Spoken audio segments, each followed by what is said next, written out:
صل على محمد وعلى آل محمد كما صليت على إبراهيم وعلى آل إبراهيم إنك حميد مجيد اللهم بارك على محمد وعلى آل محمد كما باركت على إبراهيم وعلى آل إبراهيم إنك حميد مجيد۔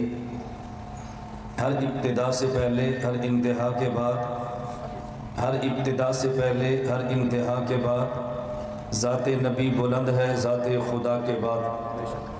ہر ابتدا سے پہلے ہر انتہا کے بعد ذات نبی بلند ہے ذات خدا کے بعد۔ دنیا میں جس قدر احترام کے قابل ہے لوگ، دنیا میں جس قدر احترام کے قابل ہے لوگ، میں سبھی کو مانتا ہوں مگر مصطفیٰ کے بعد۔ نام محمد سے دلوں کو سرور ملتا ہے، نام محمد سے دلوں کو سرور ملتا ہے، نگاہ فکر کو تازہ شعور ملتا ہے۔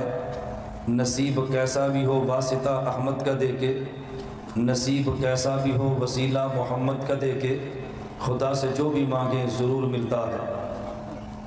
جا زندگی مدینہ سے جونکے ہوا کے لا، جا زندگی مدینہ سے جونکے ہوا کے لا، شاہد کے حضور خفا ہے منا کے لا۔ کچھ ہم بھی اپنا چہرہ باطن سنوار لیں، کچھ ہم بھی اپنا چہرہ باطن سنوار لیں، ابو بکر سے آئین عشق و وفا کے لا۔ دنیا مسلمہ پہ بہت ہی تنگ ہو گئی، دنیا مسلمہ پہ بہت ہی تنگ ہو گئی، فاروق اعظم کے دور کے وہ نقشے اٹھا کے لا۔ جن سے گناہ نے ہمیں محروم کر دیا، جن سے گناہ نے ہمیں محروم کر دیا، عثمان کے وہ زاویے شرم و حیا کے لا۔ مغرب کی گلیوں میں مارا مارا نہ پھر اے گدائے علم، مغرب کی گلیوں میں مارا مارا نہ پھر اے گدائے علم، دروازہ علم سے خیرات جا کے لا۔ نہ میں کا ذکر نہ پینے کی بات کرتے ہیں، میں کہتے ہیں شراب کو، نہ شرابی ہیں نہ شراب کی باتیں کرتے ہیں۔ نہ میں کا ذکر نہ پینے کی بات کرتے ہیں، ہم اہل دل ہیں اور مدینے کی بات کرتے ہیں۔ نہ میں کا ذکر نہ پینے کی بات کرتے ہیں، ہم اہل دل ہیں اور مدینے کی بات کرتے ہیں۔ نہ خدا ان سے روز، نہ خدا ان سے خوش، نہ مصطفیٰ ان سے راضی، نہ خدا ان سے خوش نہ مصطفیٰ ان سے راضی، جو اصحاب پیغمبر سے کینے کی بات کرتے ہیں۔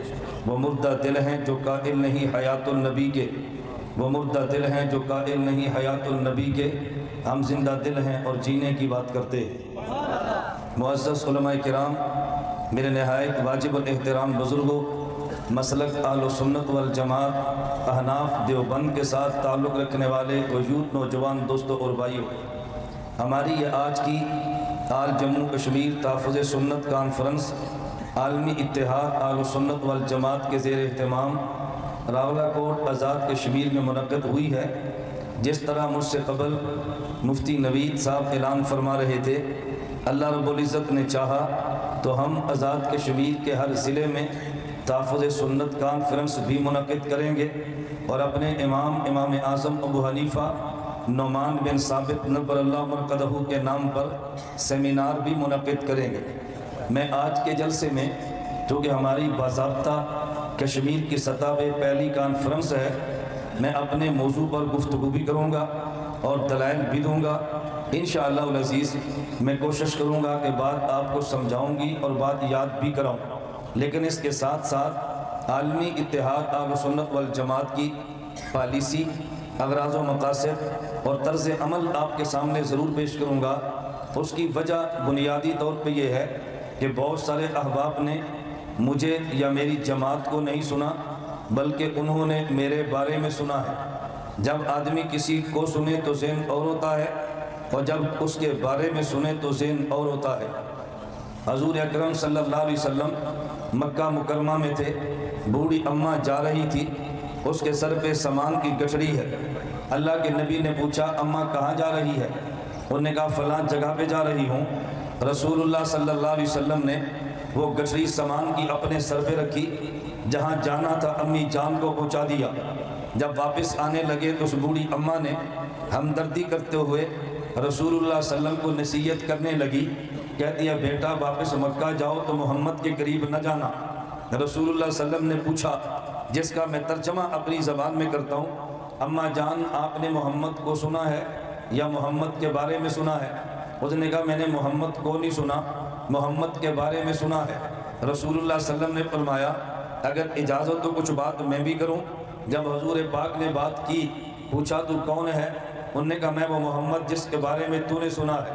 اس بڑھیا نے کہا میری گٹھڑی لو، مجھے واپس مکہ پہنچاؤ۔ محمد کے بارے میں سنا تو مکہ چھوڑ رہی تھی، محمد کو سنا تو مکہ آ رہی تھی۔ آپ ہمارے بارے میں سنتے ہیں، ہمیں نہیں سنتے۔ حضرت امام اعظم ابو حنیفہ نعمان بن ثابت کوفہ سے چلے تو مکہ پہنچے۔ حضرت امام باقر کو سلام کیا، امام باقر نے خندہ پیشانی سے سلام کا جواب نہیں دیا۔ حضرت امام اعظم ابو حنیفہ نے پوچھا حضرت میرے سلام کا جواب آپ نے جس طرح خوش ہو کے دینا چاہیے تھا، میں نے محسوس کیا آپ نے ایسے جواب نہیں دیا۔ حضرت امام باقر فرمانے لگے ابو حنیفہ تیرے بارے میں نے سنا ہے، ایک طرف میرے نانا کی حدیث آ جائے، ایک طرف تیرا قیاس آ جائے، میرے نانا کی حدیث کو چھوڑ دیتا ہے اور قیاس کو لے لیتا ہے۔ حضرت امام اعظم ابو حنیفہ فرمانے لگے جس کا میں ترجمہ سمجھانے کے لیے کرتا ہوں، حضرت امام صاحب آپ نے مجھے سنا یا میرے بارے میں سنا؟ انہوں نے فرمایا تجھے تو کبھی نہیں سنا، تیرے بارے میں سنا۔ امام ابو حنیفہ فرمانے لگے اگر اجازت ہو میں گزارش کروں۔ حضرت امام باقر فرمانے لگے ضرور۔ امام ابو حنیفہ نے پوچھا اگر انسان فوت ہو جائے اور اپنے وارثوں میں عورت بیٹی بھی چھوڑے اور بیٹا بھی چھوڑے تو میری عقل اور قیاس کہتا ہے بیٹی کو وراثت 2 گنا دو اور بیٹے کو وراثت 1 گنا دو۔ بیٹا طاقتور ہے کما لے گا، یہ بیٹی کمزور ہے کہاں سے کمائے گی؟ کمزور کو زیادہ دو، طاقتور کو کم دو۔ لیکن آپ کے نانا جی کا فیصلہ ہے کہ مرد کو 2 گنا وراثت دو، عورت کو 1 گنا دو۔ میں نے قیاس چھوڑا ہے آپ کے نانا جی کے فرمان کی وجہ سے۔ مجھے آپ بتائیں ہر ماہ عورت کے کچھ مخصوص دن ہیں جن میں عورت نماز روزہ نہیں کر سکتی، لیکن جب وہ دن گزر جائیں عورت روزے کو قضا کرتی ہے، نماز کو قضا نہیں کرتی۔ میرا قیاس کہتا ہے عورت نماز قضا کرے اور روزہ نہ کرے کیونکہ نماز روزے سے اہم ہے، لیکن آپ کے نانا جی نے فرمایا یہ بات میں نماز نہ پڑھے لیکن روزہ قضا کرے۔ میں نے قیاس چھوڑا ہے آپ کے نانا جی کے فرمانے کی وجہ سے۔ حضرت امام باقر اٹھے اور امام ابو حنیفہ کی پیشانی چوم لی، فرمانے لگے ابو حنیفہ تو سچ کہتا ہے، میں نے تیرے بارے میں سنا، میں نے تجھے نہیں سنا۔ کشمیر والوں آپ نے بھی ہمارے بارے میں سنا ہے، ہمیں نہیں سنا۔ پہلے آپ ہمارے بارے میں سنتے تھے، آج آپ ہمیں سنیں گے، پھر آپ نے فیصلہ کرنا ہے کہ ہم انتشار والے ہیں یا اتحاد والے ہیں، امت کو توڑنے والے ہیں یا امت کو جوڑنے والے ہیں۔ ہمارا مقصد اختلافات ہیں یا اتفاقات ہیں۔ اللہ میں بات سمجھانے کی توفیق عطا فرمائے۔ میری احباب سے گزارش ہے دوران بیان اب چٹے اپنی محفوظ رکھیں، درمیان میں چٹے نہ بھیجیں، میں بیان ختم کر دوں گا، آپ کی چٹیں لیں گے اور جواب بھی دیں گے، لیکن یہ ذہن میں رکھ لیں کہ ایسا نہ ہو کہ ہمارا جلسہ بہت نرم ہو اور آپ کی چٹ گرم ہو، تو گرم چٹ کا جواب گرم ہوتا ہے، نرم نہیں ہوتا۔ پھر آپ نے گلہ نہیں کرنا، ہمارے شہر کی فضا مسموم ہو گئی ہے، ہم نرم لوگ ہیں گرم نہیں ہیں، لیکن چٹ نرم ہو تو جواب نرم ہوگا اور چٹ گرم ہو تو جواب گرم ہوگا۔ آپ نے گرم جواب لکھنا ہے تو گرم سی چٹ لکھیں، نرم جواب لکھنا ہے تو نرم سی چٹ لکھ لیں۔ دیوبند کے پاس نرم مال بھی ہے اور گرم مال بھی ہے، ان کے پاس گشت فضائل اعمال بھی ہے، ان کے پاس کلاشن جہاد بھی ہے، ان کے پاس سیاست بھی ہے، ان کے پاس خانقاہ بھی ہے، ان کے پاس وفاق المدارس بھی ہے، ان کے پاس جمعیت علماء اسلام بھی ہے، اور ان سب کو سنبھالنے کے لیے عالمی اتحاد اہل سنت والجماعت بھی ہے۔ ہمارے پاس سارے مال موجود ہیں، جتنا برداشت کر سکتے ہیں نا آپ کو لینا۔ اللہ میں بات سمجھنے کی توفیق عطا فرمائے۔ میں پہلے گفتگو تھوڑی سی کر لوں، پھر اتحاد کی پالیسیاں پیش کریں گے۔ ایک بات تو ذہن میں رکھ لیں، ہمارا ایک ماٹو نو لیٹ اور نو ویٹ کا ہے۔ ہم نو لیٹ اور نو ویٹ کی بنیاد پہ چلتے ہیں، نہ کسی کو انتظار کا موقع دیتے ہیں اور نہ ہی ہم تاخیر کرتے ہیں۔ جو جلسے کا طے وقت اس پر شروع کریں گے اور جو ختم ہونے کا طے وقت اسی پہ ختم کریں گے۔ نہ آپ کو بیانات کے آغاز کے لیے انتظار کرنا پڑے گا، نہ اختتام کے لیے آپ کو چٹ دینی پڑے گی۔ پورے وقت پہ بیان شروع اور پورے وقت پہ بیان ختم انشاءاللہ۔ ہم آپ کے اوقات کی قدر کرتے ہیں اور آپ کے اوقات کو ضائع کبھی نہیں کریں گے۔ ہمارے آج کے جلسے کا عنوان تحفظ سنت ہے، توجہ رکھنا۔ تحفظ سنت کے عنوان پر میں نے آپ کو 4 لفظ سمجھانے ہیں۔ اگر یہ 4 لفظ سمجھ آگے، جلسے کا عنوان سمجھ آئے گا، ہماری محنت آپ کو سمجھ آئے گی۔ پہلے آپ ذہن نشین فرما لیں کہ آپ کا نام کیا ہے۔ جب اپنا نام سمجھ آئے تو پورا کام سمجھ آتا ہے۔ ہمارا نام اہل سنت والجماعت حنفی دیوبندی ہے۔ اپنے نام کو چھپانا نہیں چاہیے اور کسی کے نام پہ کیچڑ اچھالنا بھی نہیں چاہیے۔ ہمارا نام اہل سنت والجماعت حنفی دیوبندی ہے۔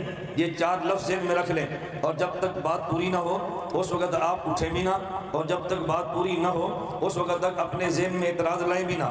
پہلے بات پوری سن لیں، اعتراض رہ جائے تو کرنا آپ کے ذمہ ہے اور تشفی کرانا ہمارے ذمہ ہے۔ سوال آپ کے ذمہ ہے، جواب آپ کے ذمہ ہے۔ ہم آپ کو منوا نہیں سکتے، آپ کو سمجھا سکتے ہیں۔ منوانے کے انداز اور ہوتے ہیں، سمجھانے کے انداز اور ہوتے ہیں۔ اہل سنت والجماعت حنفی دیوبندی، اہل سنت میں ہماری نسبت پیغمبر کی ذات کی طرف ہے، والجماعت میں ہماری نسبت پیغمبر کے صحابہ کی طرف ہے، حنفی میں ہماری نسبت امام اعظم ابو حنیفہ کی طرف ہے، دیوبندی میں ہماری نسبت علماء دیوبند کی طرف ہے۔ ہم نے چاروں کا خیال کیا ہے، سنت میں نسبت نبی کی طرف ہے، والجماعت میں نسبت صحابہ کی طرف ہے، حنفی میں نسبت امام اعظم ابو حنیفہ کی طرف ہے، اور دیوبندی میں نسبت علماء دیوبند کی طرف ہے۔ آپ کے ذہن میں سوال آنا چاہیے، یہ 4 نسبتوں کی ضرورت کیا ہے؟ میں نے کہا جب کام الگ ہوتا ہے تو نسبت الگ ہوتی ہے۔ ہمارے 4 کام تھے، ان 4 کاموں پہ ہماری 4 نسبتیں ہیں۔ آپ کہیں گے 4 کام کون سے ہیں؟ ایک کام اللہ کے نبی نے کیا، ایک کام صحابہ کرام نے کیا، ایک کام حضرت امام اعظم ابو حنیفہ نے کیا، ایک کام علماء دیوبند نے کیا۔ ہمارے نبی نے جو کام کیا ہے اس کا نام تکمیل دین ہے۔ ہمارے نبی نے پورا دین خدا سے لے کے انسان کو دیا ہے، ہمارے نبی نے پورا دین اللہ سے لے کے امت کو دیا ہے، اور ہمارا یہ دعویٰ ہے اگر پیغمبر کی ذات درمیان میں نہ ہو قرآن کریم کے الفاظ امت کو مل سکتے نہیں ہیں، یہ تبھی ملیں گے جب درمیان میں پیغمبر کی ذات موجود ہو۔ آپ کہیں گے دلیل کیا ہے؟ اگر درمیان میں نبی نہ ہوتا ہمیں قرآن نہ ملتا۔ اس پہ دلیل قرآن کی آیت ہے، لو انزلنا هذا القرآن على جبل لرأيت خاشعا متصدعا من خشیۃ اللہ۔ اللہ اعلان فرماتے ہیں اگر ہم اس قرآن کو پہاڑ پہ اتار دیتے، پہاڑ ٹکڑوں میں بکھر جاتا، ذروں سے بدل جاتا۔ اس قرآن کو پہاڑ اٹھا نہیں سکتا۔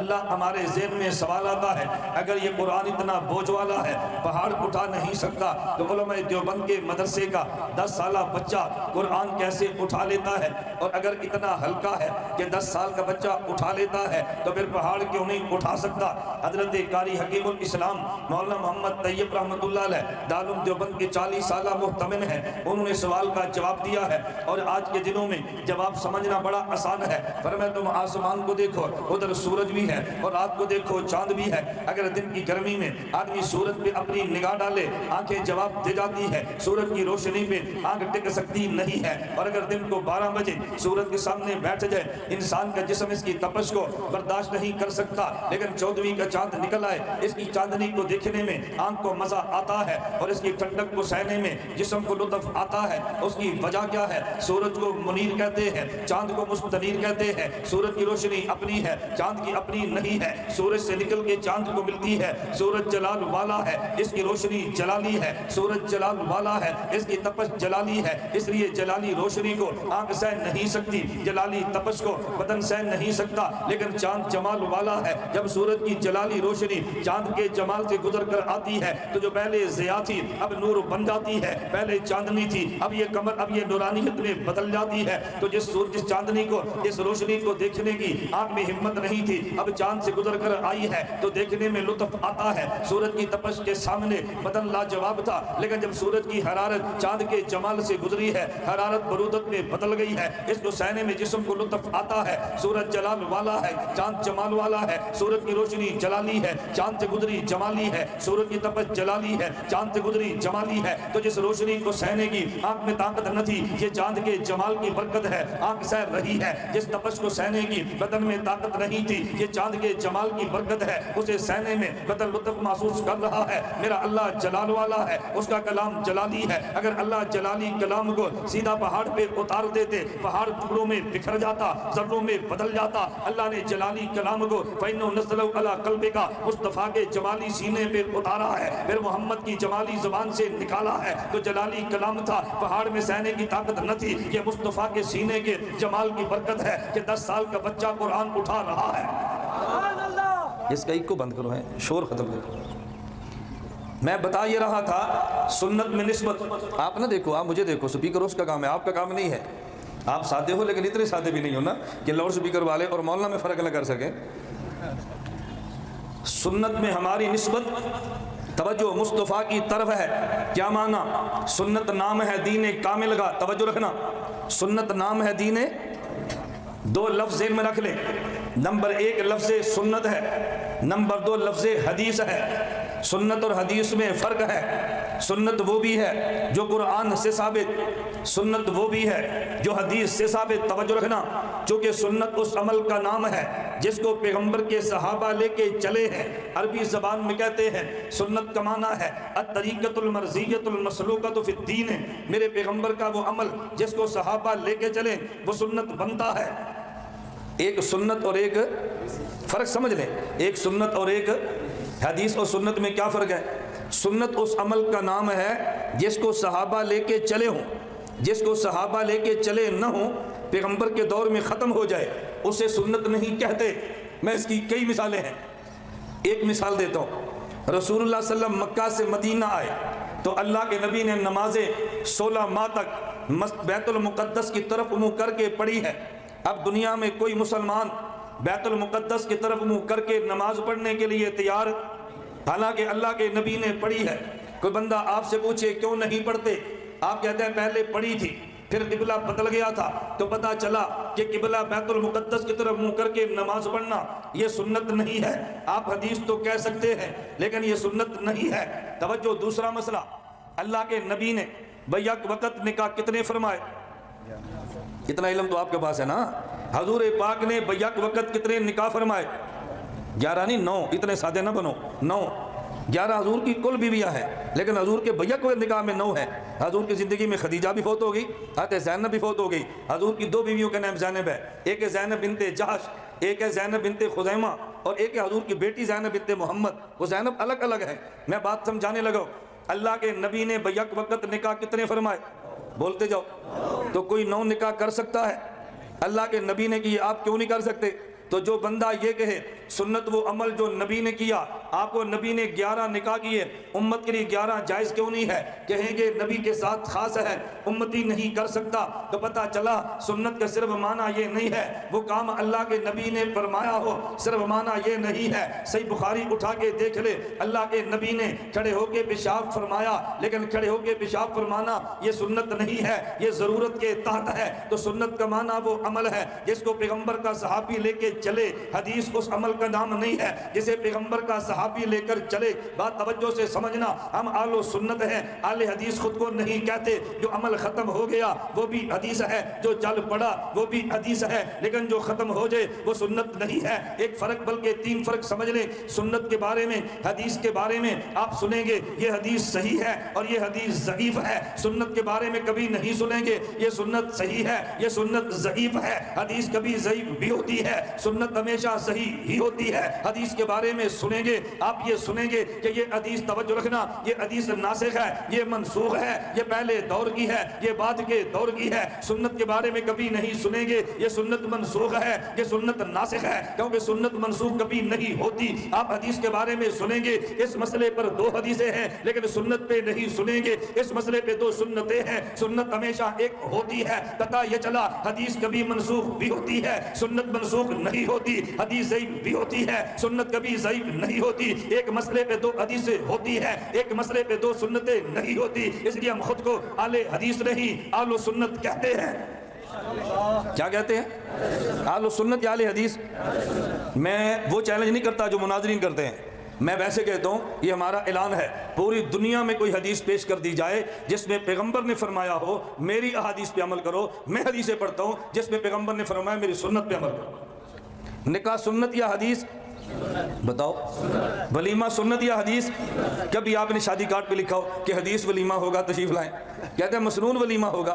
کبھی آپ نے سنا ہو بھی نکاح حدیث ہے، کیا کہتے ہیں نکاح سنت ہے۔ ایسے ہی ہے نا، جب آپ سونے لگے یہ دعا پڑھنا حدیث ہے، نکاح کرنے لگے دعا پڑھنا حدیث ہے، کھانا کھانے لگے یہ دعا پڑھنا حدیث ہے، یہ کہتے ہیں۔ آپ کہتے ہیں اٹھے تو یہ کلمے پڑھنا سنت ہے، یہ دعا پڑھنا سنت ہے، بیت الخلاء میں جائے تو سنت یہ ہے، باہر آئے تو سنت یہ ہے، کعبہ جائے تو سنت یہ ہے۔ تو سنت کی بات کرتے ہیں، حدیث کی کرتے ہیں، چونکہ بات سنت کی کرتے ہیں، ہم نے نام اہل سنت رکھا ہے۔ بلکہ میں اس سے بڑھ کے بات کہتا ہوں، خدا کی قسم اٹھا کے کہتا ہوں، اہل سنت نام ہم نے خود نہیں رکھا، اہل سنت ہمارا نام پیغمبر نے خود رکھا ہے۔ قرآن کی آیت اتری ہے، یوم تبیض وجوہ، قیامت کے دن بعد لوگ ہوں گے جن کے چہرے سفید ہوں گے۔ اصحاب پیغمبر نے پوچھا حضور سفید چہروں والے کون ہیں؟ فرمایا ہم اہل سنت والجماعہ۔ وہ کون ہے؟ کوئی حدیث پیش کر دے، اللہ کے نبی نے فرمایا ہم اہل الحدیث، یہ اہل سنت والجماعت ہے۔ بات توجہ سے سمجھنا، میں نے کہا سنت میں ہماری نسبت پیغمبر کی طرف ہے۔ اہل سنت کیوں ہیں؟ ہم نبی کے ان اعمال کی بات کرتے ہیں جن اعمال کو لے کے صحابہ دنیا میں چلے ہیں۔ ہمارا نام اہل سنت، یہ نسبت پیغمبر کی طرف ہے۔ سنت نام دین کامل کا ہے، دین کامل خدا سے لے کے ہمارے نبی نے امت کو دیا ہے، کوئی جگہ چھوڑی نہیں ہے جو امت کو نہ دی ہو۔ اہل سنت کا معنی کامل دین والے ہیں اور کامل دین نبی نے دیا ہے۔ والجماعت کا معنی کامل دین نبی نے پیغمبر کے صحابہ کو دیا ہے، اپنے شاگردوں کو دیا ہے، اور نبی کے صحابہ نبی سے دین کامل لے کے دنیا میں چلے گئے ہیں۔ نماز نبی نے صحابہ کو دی ہے، روزہ نبی نے صحابہ کو دیا ہے، حج نبی نے صحابہ کو دیا ہے، جہاد نبی نے صحابہ کو دیا ہے، دعوت نبی نے صحابہ کو دی ہے، سیاست شرعیہ نبی نے صحابہ کو دی ہے، علوم نبوت نبی نے صحابہ کو دیا ہے۔ تو پھر میں یہ بات کہتا ہوں، اگر سیاست شرعیہ چاہیے نبوت والی صحابہ دیں گے، جہاد نبی والا صحابہ دیں گے، علوم نبی والے صحابہ دیں گے، اعمال نبی والے صحابہ دیں گے۔ جو کچھ خدا سے ملے نبی کے ذریعے ہے، جو کچھ نبی سے ملے صحابہ کے ذریعے ہے۔ نبی کو چھوڑ دے خدا نہیں ملتا، صحابی کو چھوڑ دے مصطفیٰ نہیں ملتا۔ خدا تک جانا ہے براستہ نبی ہے، نبی تک جانا ہے براستہ صحابہ ہے۔ اہل سنت کا معنی دین کامل کو مانتے ہیں جو نبی نے دیا ہے، والجماعت کا معنی صحابہ کو مانتے ہیں جنہوں نے پیغمبر کے دین کو دنیا میں پھیلایا ہے۔ توجہ، نبی کے دین کو دنیا میں پھیلایا ہے، نبی کے دین کو دنیا میں کونے کونے تک پہنچایا ہے۔ نبی نے دین خدا سے لیا، توجہ میرے جملوں پہ دیکھنا، نبی نے دین خدا سے لیا، صحابہ نے دین نبی سے لیا۔ نبی نمائندہ خدا ہے، صحابی نمائندہ مصطفیٰ ہے۔ جتنی تعداد انبیاء کی ہے اتنی تعداد صحابہ کی ہے۔ اگر انبیاء 1,24,000 ہے، صحابہ بھی 1,24,000 ہے، اس کی وجہ یہ ہے نبی نمائندہ خدا ہے، صحابی نمائندہ مصطفیٰ ہے۔ خدا نے محمد کو اعزاز دیا ہے، جتنے نمائندے میرے ہیں کتنے نمائندے تیرے ہیں، تجھ پہ نمائندگی میری ختم، ان پہ نمائندگی تیری ختم۔ تیرے بعد نمائندہ خدا کا دعویٰ کرے تو بے ایمان ہے، ان کے بعد نمائندگی مصطفیٰ کا دعویٰ کرے تو بے ایمان ہے۔ حضور آئے ہیں، نبوت ختم ہے، حضور کے ہے، صحابیت ختم ہے۔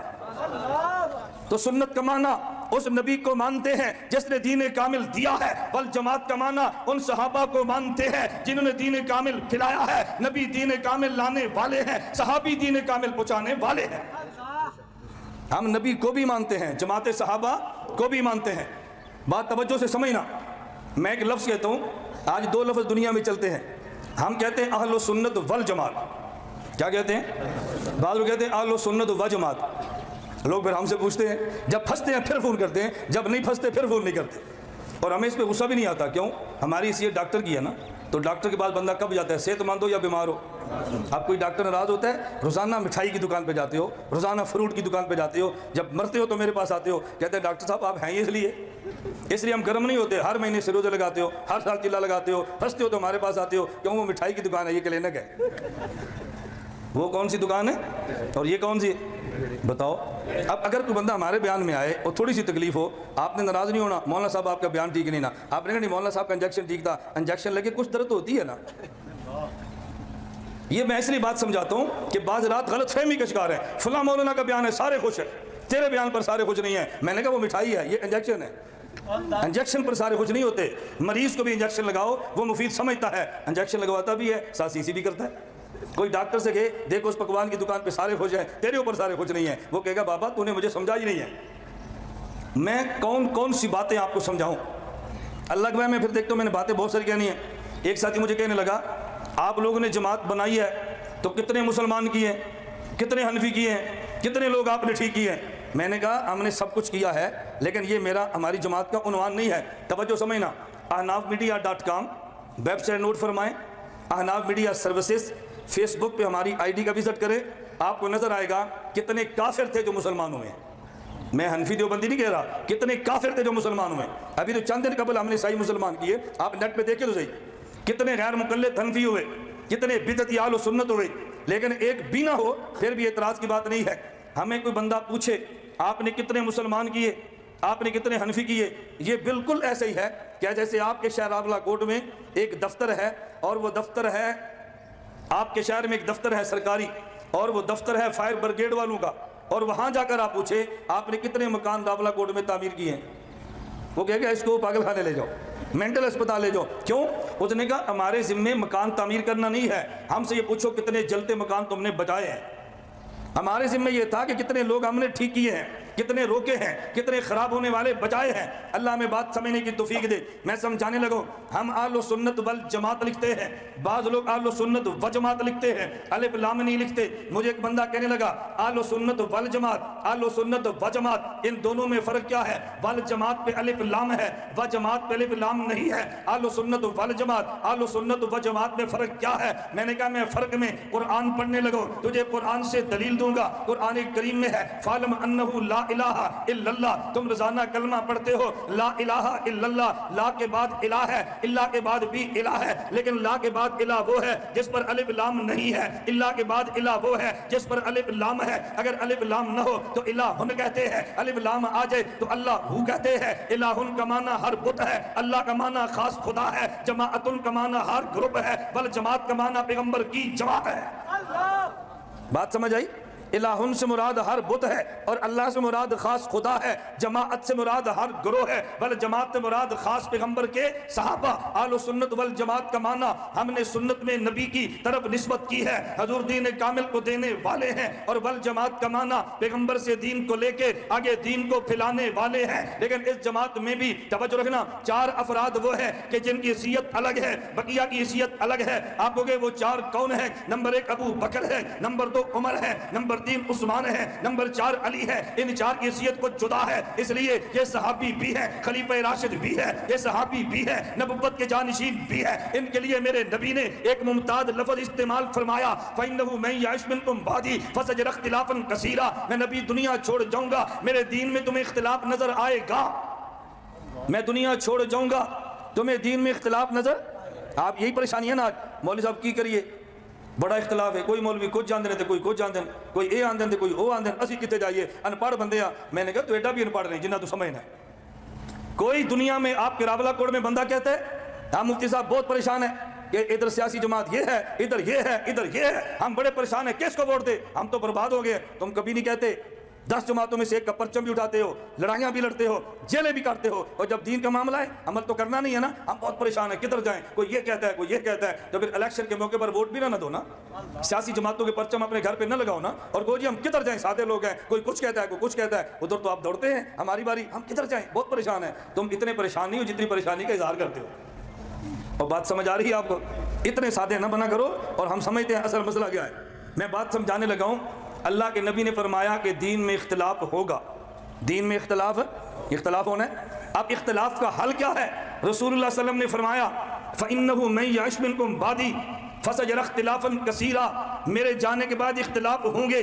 اللہ کے نبی اختلاف حل کیسے کریں؟ فرمایا فَعَلَيْكُمْ بِسُنَّتِي, بے حدیثی نہیں کہا, بے سنتی کہا ہے. اگر اختلاف کا حل دیکھنا ہو میری سنت کو دیکھ لینا, اگر اس میں نہ ملے فرمایا سنت الخلفاء الراشدین المہدیین, خلیفہ راشد کا فیصلہ دیکھ لینا. آج دنیا میں اختلاف چل رہے ہیں, میں 4 مسئلے پیش کرتا ہوں, زیادہ نہیں. کوئی کہے گا او جی نبی قبر میں زندہ, کوئی کہے گا زندہ نہیں ہے. لوگ کہتے ہیں کدھر جائے, ادھر بھی مولوی ہے, ادھر بھی مولوی ہے. میں نے کہا ادھر جا جدھر نبی نے بھیجا ہے. میرے نبی نے فرمایا خلیفہ راشد کو دیکھ لینا. حضرت ابو بکر صدیق رضی اللہ عنہ خلیفہ اول دنیا سے جانے لگے, وصیت کی ہے مجھے غسل دینا, مجھے کفن دینا, مجھے جنازہ پڑھا کے میری میت کو نبی کی قبر کے باہر رکھ دینا. اجازت ملے تو دفن کرنا, اجازت نہ ملے مجھے اندر دفن نہ کرنا. اصحاب پیغمبر نے صدیق اکبر کو غسل بھی دیا ہے, کفن بھی دیا ہے, جنازہ بھی پڑھایا ہے. امام راضی کہتے ہیں لما حملت جنازت ہو الا باب قبر نبی صلی اللہ علیہ وسلم صدیق کی چارپائی اٹھا کے حضور کی قبر کے باہر رکھ دی ہے. اصحاب پیغمبر نے کہا السلام علیکہ یا رسول اللہ. یہ صحابہ کا طریقہ ہے نبی کی قبر پہ جا کے السلام علیکہ یا رسول اللہ کہنا. اگر راولا کوٹ میں ہو اللہم صلی علی محمد کہنا, نبی کے روزے پر جائے الصلاۃ والسلام علیکہ یا رسول اللہ کہنا. وہاں درود وہاں بالا ہے, یہاں درود یہاں بالا ہے. یا اللہم صلی علی محمد کہہ کے فرشتوں کے ذریعے بھیج دینا. نبی کی قبر پہ جائے تو یا رسول اللہ کہہ کے پیش کر دینا. صحابہ نے کہا ابو بکر بالباب, حضور صدیق دروازے پر ہے. امام رازی فخر الدین تفسیر کبیر میں لکھتے ہیں اندر سے قبر سے آواز آئی ادخل الحبیبہ الی الحبیب, یہ محبوب کو محبوب تک پہنچا دو. صدیق نے مسئلہ حل کیا. آج لوگ کہتے ہیں وہ جی 3 طلاق 2 تو 3 ہے, کوئی کہتے ہیں 3 2 تو 1 ہے. لوگ کہتے ہیں ہم کدھر جائیں, مسئلہ بڑا اہم ہے. ادھر بھی مولوی ہے ادھر بھی مولوی ہے. میں نے کہا ادھر جا جدھر پیغمبر نے بھیجا ہے. میرے نبی نے فرمایا کہ جب امت میں اختلاف ہو فیصلہ خلیفہ راشد کا دیکھ لینا. حضرت عمر بن خطاب کا فیصلہ ہے اگر 3 طلاق 2 تو 3 ہے. ساتھ نبی نے یہ بھی فرمایا میرا عمر وہ ہے ان اللہ جعل الحق علی لسان عمر و قلبہ, یہ سوچتا بھی ٹھیک ہے یہ بولتا بھی ٹھیک ہے. ساتھ نبی نے فرمایا جدھر سے عمر گزر جائے ادھر سے شیطان نہیں گزرتا. تو پتہ یہ چلا عمر کے فیصلے کو ماننا انسان کا کام ہے, فیصلے کو مسترد کر دینا شیطان کا کام ہے. 3 طلاق 3 ہے, فیصلہ حضرت عمر کا ہے. میں ابھی 3 دن قبل کراچی میں تھا, مجھے ایک شخص ملا کہتے جی ہمارے گھر میں ایک آدمی نے بیوی کو طلاق دے دی ہے اور آج ہی صبح دنیا ٹی وی پر میں آپ کا طرف سن رہا تھا اور آپ نے ٹی وی پر کہا 3 طلاق 3 ہے. میں نے کہا ہے, میں اب بھی کہتا ہوں. کہا جی ذاکر نائک نے کہا کہ 3 طلاق 2 تو 1 ہے. میں نے کہا دلیل کیا دی ہے. کہتے ذاکر نائک کہنے لگا, ذاکر نائک نے کہا آدمی جب طلاق دیتا ہے تو غصے میں دیتا ہے اس لیے اس کی بات کا اعتبار نہیں کرتے. میں نے کہا میں تجھے 3 تھپڑ ماروں FIR کٹانا. کہ مولوی صاحب نے 1 ماری ہے. لوگ پوچھے کیوں, کہنا غصے میں تھے نا اس لیے میں نے 1 لکھائی ہے. تمہیں کوئی گولی مارے 3 بندے مر جائیں FIR میں 1 لکھانا, کیوں بھی غصے میں 3 مار دیے تھے. میں نے کہا اللہ کا بندہ اگر غصے میں بات نافذ نہیں کرنی تو 1 بھی نہ کرو, اگر نافذ کرنی ہے تو پھر 3 کرو. میں نے کہا مجھے یہ بتا کوئی بندہ طلاق پیار سے بھی دیتا ہے, بیوی کو گود میں بٹھا لے اس کی زلفوں پہ ہاتھ مارنا شروع کرے, اس سے بوسو کنار بھی کرے اور کہ میری جان تیرے بغیر میں زندہ نہیں رہ سکتا, تو میری جان ہے میرا پیار ہے میرا دل ہے, چل تجھے 3 طلاق. میں نے کہا کوئی یوں بھی طلاق دیتا ہے, اس عقل مند سے پوچھو. میں نے کہا شکل مند سے پوچھو, کوئی غصے میں جب بھی طلاق دے گا تو غصے میں دے گا نا, کوئی پیار سے طلاق دیتا ہے. جب میں نے ٹی وی پر بیان کیا نا 3 طلاق 2 تو 3 ہے, ایک بندے کے اسلام آباد سے فون آ گیا, مولانا صاحب جب قرآن نے 3 طلاقیں دینے سے منع کیا ہے تو پھر 3 طلاق دو گے تو ہوگی کیسے. میں نے کہا قرآن نے بندے کو گولی مارنے سے منع کیا ہے, جب گولی مار دو گے تو مرے گا یا نہیں. تو نے کہا جی مر جائے گا. تو میں نے کہا یہ بھی ہو جائیں گے. مجھے بتاؤ قرآن نے بندہ قتل کرنے سے منع کیا یا نہیں, بولو نا. اور اگر کوئی قتل کر دے تو پھر نہیں قتل ہوگا, اس کے اوپر پرچہ نہ کٹاؤ کہ قرآن نے منع کیا تھا, اس پر آپ سارے متفق ہے قتل ہو جائے گا. اس پر کیا تکلیف ہے تمہیں کہ 3 طلاق نہیں ہوتی. میں معذرت کے ساتھ بات کہتا ہوں, اس قوم کا مزاج یہ ہے ایک طرف ایمان ہو ایک طرف خواہش ہو. ایمان چھوڑتے ہیں, خواہش کو نہیں چھوڑتے.